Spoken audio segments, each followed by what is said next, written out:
Welcome to the Deep Dive, your ultimate shortcut to becoming truly well-informed.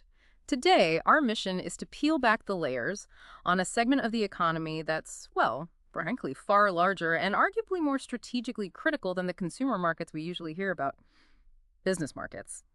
Our journey into this often overlooked world is guided by insights from a core chapter in marketing management, the 16th Global Edition, authored by the renowned Philip Kotler, Kevin Lane Keller, and Alexander Chernev. Now, here's a surprising truth right from the start, and it kind of blew my mind. More dollars and items change hands and sales between businesses than to individual consumers. I mean, think about a company like Caterpillar. Most of us recognize those iconic yellow machines, right? Oh yeah, definitely. But they're not selling directly to you and me. They've grown from selling tractors to becoming the world's largest manufacturer of earth-moving equipment and engines, really known for quality and innovation. Their success. It hinges entirely on understanding what businesses need, not individual shoppers. Exactly. And while the foundational principles of marketing still apply, business to business or B2B marketing has a completely different rhythm, different players, a distinct set of challenges. It's its own beast, really. Okay. This deep dive, I think, will illuminate those critical differences, showing how B2B isn't just marketing, but for companies, it's a strategic discipline unto itself. So let's unpack this then. What exactly defines a business market? At its core, it's all the organizations that acquire goods and services, not for personal use, but to create other products or services. Hmm. These are then sold, rented, or supplied to others. So if you're a firm supplying components for, I don't know, jet engines or banking software, you're operating squarely in the B2B space. We're talking aerospace, chemical manufacturing, transportation, even huge banking and service sectors. It's kind of the engine room of the global economy, humming away behind the scenes. What's truly fascinating is the sheer scale. You touched on it. More value changes hands in business-to-business transactions than in all consumer sales combined. It's huge. Wow. To really grasp this, consider maybe a simple pair of shoes you might be wearing. That's just the tip of a massive iceberg. Before it ever reached a retail shelf, there was this complex, interconnected web of B2B transactions. Right. The retailer bought from a wholesaler, who bought from the shoe manufacturer. The manufacturer sourced leather from a tanner, who bought hides from a dealer. Each step involved multiple business purchases: machinery, chemicals, logistics, advertising, all bought by businesses for businesses, leading up to that one consumer purchase. It's layers upon layers. And one of the biggest strategic battles in this B2B world is something called commoditization. This is where, despite a company's best efforts, customers start seeing products or services from different suppliers as, well, basically identical. Yeah, that's a killer. When that happens, it's just a race to the bottom on price, and that absolutely erodes profit margins and, customer loyalty. The key to winning, as our sources emphasize, isn't just about features. It's about differentiating so profoundly that you convince your target customers your unique benefits are worth any extra cost. Like Caterpillar you mentioned earlier. Exactly. Caterpillar's mastery isn't just in their durable machines, but in consistently exceeding expectations on reliability, service, innovation, things that go way beyond a simple price tag. And that strategic imperative directly ties into the core hurdles B2B marketers face.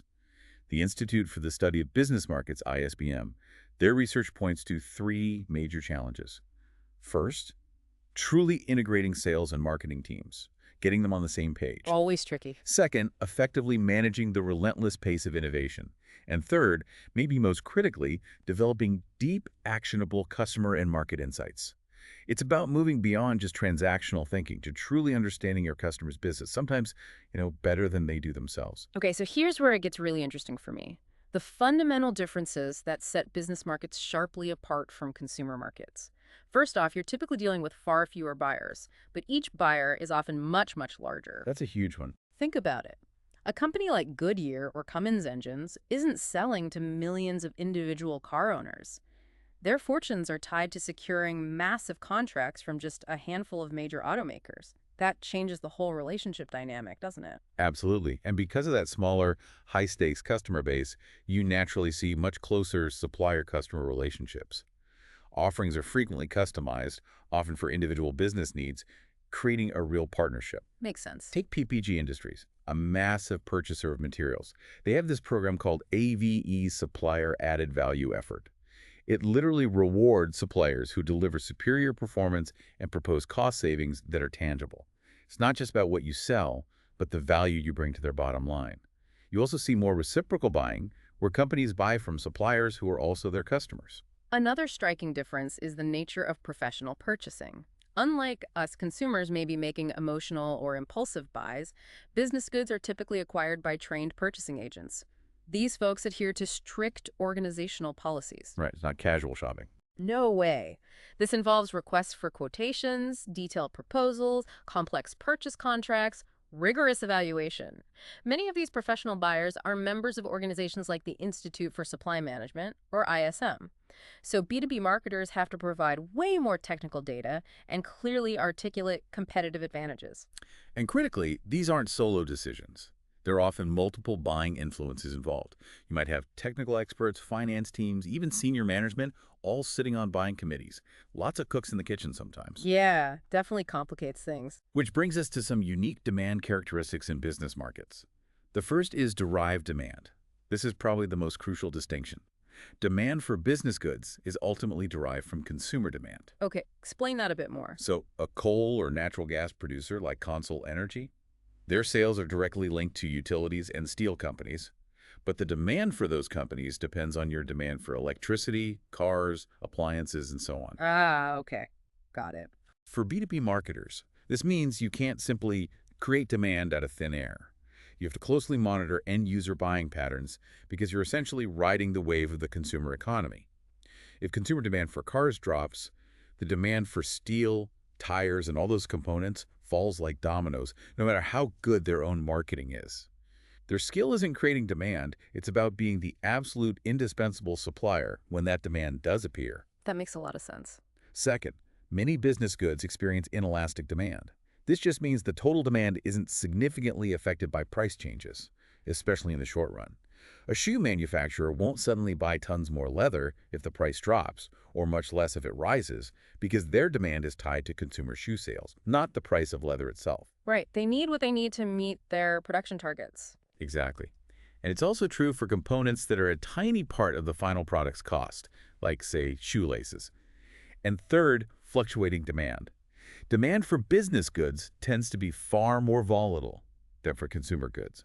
A small percentage increase in consumer demand can trigger a much larger percentage increase in the demand for the plant equipment needed to produce those goods, sometimes called the accelerator effect. Okay, volatile. Got it. And finally, two more distinctions you mentioned. Yeah, quickly. Business buyers tend to be geographically concentrated. Historically, over half of U.S. business buyers were in just 7 states. That can cut sales costs, but you need to watch for shifts, like the auto industry moving beyond Detroit. Right. And the last one. Direct purchasing. Business buyers often acquire directly from manufacturers, skipping intermediaries, especially for technically complex or expensive items like big farm equipment or airplanes. Okay, so that paints a picture of the what and the why. But how does this actually happen? How does a business decide to buy something? That's exactly right, because the buying process itself can vary enormously depending on the situation. The sources outline 3 core types of buying situations. First, the simplest one, the straight rebuy. Okay. This is just a routine reorder from an approved list, like ordering office supplies. Yeah. For suppliers, it's all about maintaining quality and making reordering super easy, maybe even automatic. Then there's the modified rebuy. Here, the buyer wants to change something, maybe product specs, prices, delivery terms. This usually means more negotiation, and it can open the door for new suppliers if the current one isn't flexible. Makes sense, creates an opportunity. Exactly. And the third, the most complex, is the new buy. This is when an organization is buying a product or service for the very first time. Think a completely new factory automation system. These situations involve much higher risk, higher costs, usually bring in more people, require tons of information gathering, and just take a much longer time to decide. Often follows stages like awareness, interest, evaluation, trial, adoption, the whole process. Right. To illustrate that, let's walk through the 8 explicit stages of the business buying process. Now, they can be compressed in rebuys, but they give you a blueprint for those complex new buys. It all kicks off with problem recognition. Something triggers the need. Exactly. A machine breaks down, or maybe a new product demands new equipment, or maybe a sharp sales rep comes in and highlights a better solution. Smart B2B marketers can actually stimulate this problem recognition. Okay, stage 1. Next comes need description, where the buyer defines the general characteristics and quantity needed. For complex stuff, technical teams or users often get involved to define specifics like reliability levels, Which naturally leads to. product specification. Developing those detailed technical specs. This is often where a product value analysis team might jump in, trying to eliminate excessive costs by identifying maybe over-designed components, squeezing out inefficiencies. Like finding gold plating where steel would do. Sort of, yeah. Once the specs are clear, it's supplier search. Buyers look for appropriate suppliers, trade directories, trade shows, or increasingly the internet.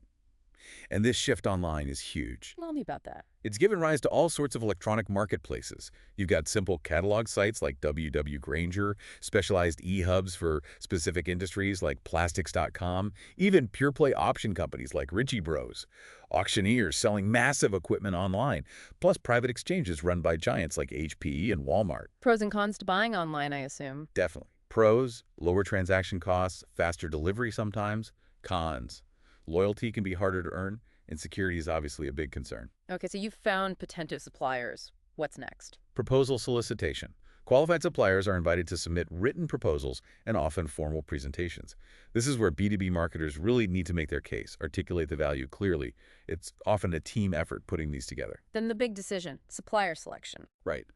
Buyers are looking for the highest benefit package. Economic, technical, service, social, relative to the costs.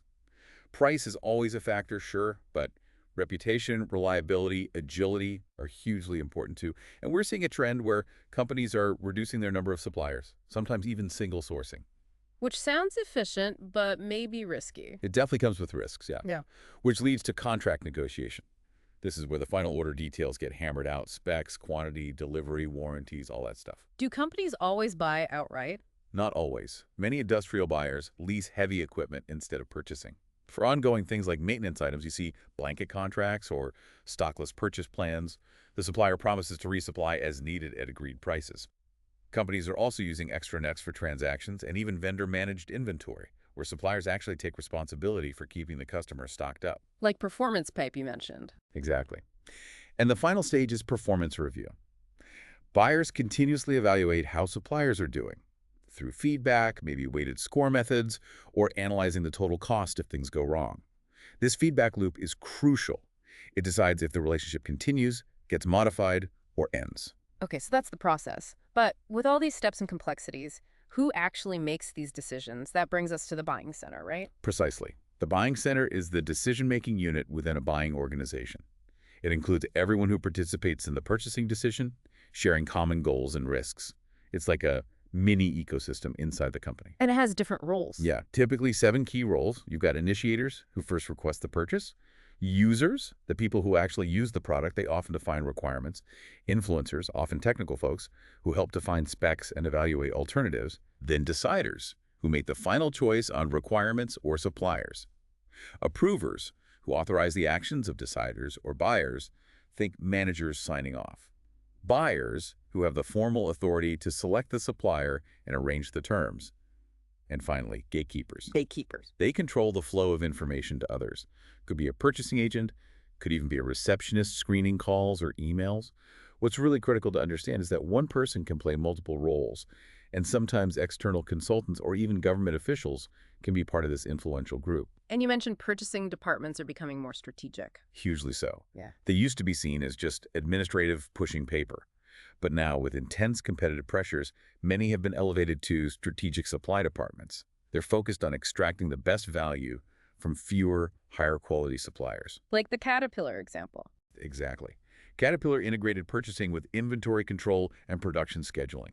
Or Rio Tinto, the mining giant, saw huge benefits from an e-commerce strategy with a key supplier, streamlining everything. It's not just about pinching pennies, it's about strategic advantage. So the dynamics within this buying center must be complex. Oh, incredibly. Participants often have different interests. Engineers might want peak performance, production staff want ease of use, finance is focused on the bottom line. Plus, you have individuals with their own personal motivations, age, income, risk tolerance. So it's not purely rational. That's the key insight. Purchasing decisions are ultimately made by individuals, not faceless organizations. Business buyers aren't just looking for a product. They're seeking solutions to organizational problems and their own personal needs. Achievement, reward, maybe even avoiding blame. This makes industrial buying decisions both rational and emotional. One manufacturer actually found success shifting to more emotional appeals for complex components, addressing subconscious insecurities of executives. Wow. So if you're selling into these complex buying centers, you have to figure out who really holds the influence, right? Absolutely. You need to know who to target and how deeply they impact decisions. Medline Industries, the healthcare products company, used software to integrate customer activity across all their channels online, direct sales. This gave them a holistic view, helping them understand who mattered most in the decision, which boosted margins and retention. It sounds like you really need to understand the group dynamics. It's incredibly challenging. Marketers often need sophisticated communication programs just to reach those hidden influencers. And you have to constantly reevaluate your assumptions. SAP, for instance, used to sell mainly to CIOs, Right. but they found huge success shifting focus to individual corporate units because power had decentralized. GE did ethnographic research, basically observing customers in their natural habitat in the plastic fiber industry. They found customers didn't just want a good price, they craved collaboration early in development. That totally changed GE's approach. And thinking beyond the immediate customer. Yes. Don't forget the customer's customers. Xsens, a motion sensor tech supplier, didn't just sell to their direct customer. They solved a problem for that customer's customer. That led to a whole new operating procedure that improved accuracy way down the line. That's thinking strategically, several steps ahead. So, with all these layers, how are B2B marketers actually attracting and retaining customers today? What strategies are working? They're really using every tool in the toolbox. One major strategy is the shift from just selling products to selling solutions, often called system selling. Okay, like a package deal. Exactly. It started with government buying big weapons systems. A prime contractor provides the whole turnkey solution. Now, tech giants like HP, IBM, Oracle, Dell are essentially one-stop shops for things like cloud solutions. It's about delivering the complete package, not just pieces. Shell Oil manages entire oil inventories for customers through systems contracting. That Japanese firm building the cement factory in Indonesia sounds like a prime example. A classic. They didn't just propose building a factory. They committed to hiring locals, training them, exporting cement, even using the cement to build local infrastructure. They took this incredibly broad view of contributing to the country's economic development, not just fulfilling a contract. That's systems thinking. And services are playing a bigger role too. Increasingly strategic. Rolls-Royce is power by the hour. Contracts for jet engines, they sell engine use and maintenance, not just engines. It gives airlines predictability and peace of mind, and Rolls-Royce gets higher margins and a long-term relationship. Adobe shifting to cloud subscriptions is similar. Automatic upgrades, more support services, locked-in customers. What about branding? Does that matter as much in B2B? Absolutely paramount. Brands provide that peace of mind, help justify the purchase. Remember the old saying, nobody ever got fired for buying IBM? That reflects brand power. The corporate brand is especially key. Think ABB's one company, one brand approach unifying diverse businesses. SAS, the analytics software firm, successfully rebranded from a sort of geek brand to the power to know. They started connecting with C-level executives, communicating the strategic benefits, not just the tech specs, and doubled their revenue. Okay, but what about price? B2B buyers are tough negotiators, right? Oh, they are. Overcoming relentless price pressures is a huge challenge. Marketers fight back by framing benefits differently. They showcase the total cost of ownership or lifecycle costs, not just the upfront price. They emphasize the value of superior services that might cost more initially, but save a lot down the line. Like the Lincoln Electric example. Perfect example, their guaranteed cost reduction program. They work with customers to find savings in their operations that meet or exceed any price difference, rather than just slashing their own prices. Medline even signed an agreement with a hospital guaranteeing savings in return for a bigger share of their business. So it's about proving the value beyond the sticker price. Exactly. And this is where economic value analysis, or EVA, comes in. It's a tool to actually put a dollar figure on those less tangible benefits, performance, reliability. So when a construction buyer compares a Caterpillar tractor to a Komatsu, They're not just looking at the price tag. right, they evaluate perceived benefits, quality, service, support, brand image. Caterpillar, by demonstrating greater perceived value, gives a stronger reason to buy, even if the initial cost is higher. The buyer picks whoever delivers the highest perceived value over the product's lifespan. And finally, communication. How has that changed? It's massively shifted online. Managing communication now heavily involves search engine optimization, SEO, and search engine marketing, SEM, just to get found. Chapman Kelly nearly doubled revenue after a website redesign and SEO focus. Wow. Makino uses industry-specific webinars for lead generation. Kinaxis uses blogs, white papers, videos, and integrated approach. They emphasize SEO because studies show something like 93% of B2B purchases start with an online search. That's huge. It is. But while online is crucial, we still see consumer-like campaigns sometimes, like Xerox ads showing their business services. Yeah. And for really big ticket items, that personal touch, a direct sales force, is still absolutely vital. It's clear then that in this B2B landscape, strong relationships are everything, built on loyalty, managing the supply chain well, getting suppliers deeply involved. Absolutely.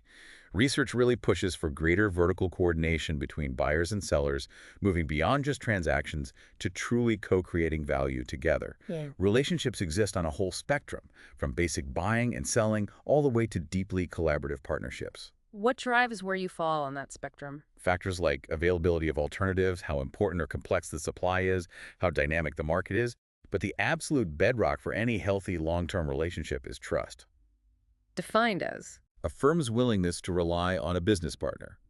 It's based on perceived competence, integrity, honesty, and benevolence, believing they have your interests at heart to some degree. Building trust online is especially tricky, hence things like credit checking apps. Ultimately, corporate credibility, their expertise, trustworthiness, likability forms the foundation. It's all about reputation. But these close relationships must have downsides too. Risks. They do. There's always a tension between needing predictability and allowing for flexibility. You have specific investments, things like specialized equipment or training tailored just for one partner. These increase efficiency but also create risk. You get locked in, you might share sensitive info. You're vulnerable if the partner tries to exploit the situation. Which leads to opportunism. Exactly. Opportunism is basically cheating or undersupply. The terrible Peanut Corporation of America case, where the CEO knowingly shipped contaminated peanut butter leading to a massive recall and deaths, that's an extreme, tragic example of opportunism. Things like joint ventures or focusing on the long-term relationship can help mitigate these risks, shifting the dynamic towards genuine bonding rather than potential exploitation. Okay, shifting gears slightly. Beyond regular companies, there are also these big institutional and government markets, right? Yes, significant markets. The institutional market includes schools, hospitals, nursing homes, prisons. They often operate on really tight budgets and serve captive clienteles, which creates unique challenges for suppliers. Like finding ways to deliver quality very cheaply. Pretty much. Think about Aramark providing food services to prisons. Historically, quality often suffered due to extreme cost limits. But Aramark got smart. They refined their purchasing, collaborated with unique partners to source things like protein incredibly cheaply. They managed to cut costs significantly, way more than usual, while maintaining or even improving quality. It shows strategic B2B thinking works even in tough, budget-constrained places. And then there's the government. Huge buyer. Massive. Government organizations are major purchasers. They typically require suppliers to submit bids, often favoring the lowest bidder, though they might negotiate for really complex projects. What are the hurdles selling to government? Well, they can be significant. Lots of paperwork, bureaucracy, potential delays, frequent changes in who you're dealing with. Vendors really need to focus on cost justification and show a strong track record, especially with other government agencies. That said, governments are trying to simplify things, moving to off-the-shelf buys where possible, using online vendor communication hubs like the System for Award Management or SAM database is a huge, often slow-moving beast, but incredibly stable if you can navigate it. So as we wrap up this deep dive, it's really clear that business markets are incredibly complex, dynamic, and just. Far more extensive than many people realize. It's not just about transactions, it's about deep strategic relationships, driven by unique buying behaviors and really sophisticated marketing programs that go way beyond typical consumer ads. And this, I think, raises a really important question for all of us. As digital transformation, AI and these massive global supply chain shifts continue to reshape industries, how might the roles within the buying center and the very nature of B2B relationships continue to evolve? Understanding how businesses interact and create value is in this constant state of revolution, and staying ahead of those shifts, well, that's going to be absolutely key to future success. A fascinating thought to end on. A warm thank you for joining us on this deep dive into the fascinating world of business markets. On behalf of the Last Minute Lecture team, thank you for learning with us.